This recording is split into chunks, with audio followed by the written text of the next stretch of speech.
It was my sixth skydive towards becoming a licensed skydiver. I had completed 5 successful jumps in the past 2 days. This jump, however, was going to be different. My instructor and I went through the dive flow on the ground. I was to perform a right 360 turn, a left 360, a barrel roll, a front flip, and a back flip. I was supposed to be checking my altitude between each maneuver.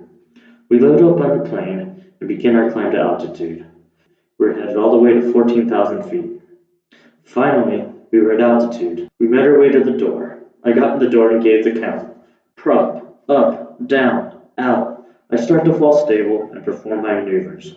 I do a right turn, then check my altitude. Then a left turn, a barrel roll, a front flip, a back flip. But the only time I had checked my altitude was after my first maneuver.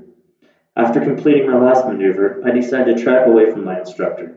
I start my track at about 5,500 feet, which was the altitude I was supposed to be pulling at. As I stop tracking, I start to spin.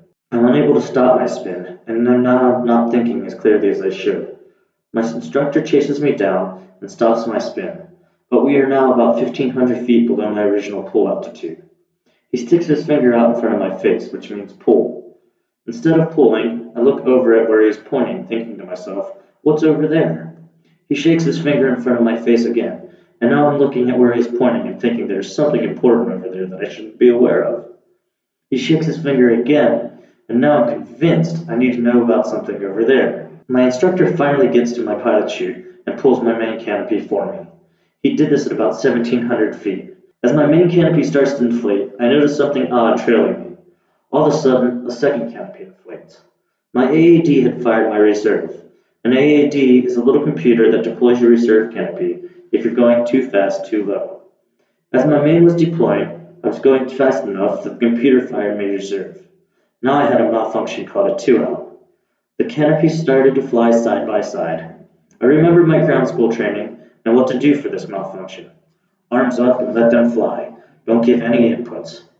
As they were flying, they started to change configurations and go into a biplane configuration. This is where the one canopy flies in front of the other. All of a sudden, at about 500 feet, they start to downplane. This is when the canopies come down to your side, and without doing something, you would hit the ground at a speed that would most likely kill you. My instructor had already landed and was talking to me through a walkie-talkie. When my canopy started to downplane, he started yelling to me to pull my cutaway handle.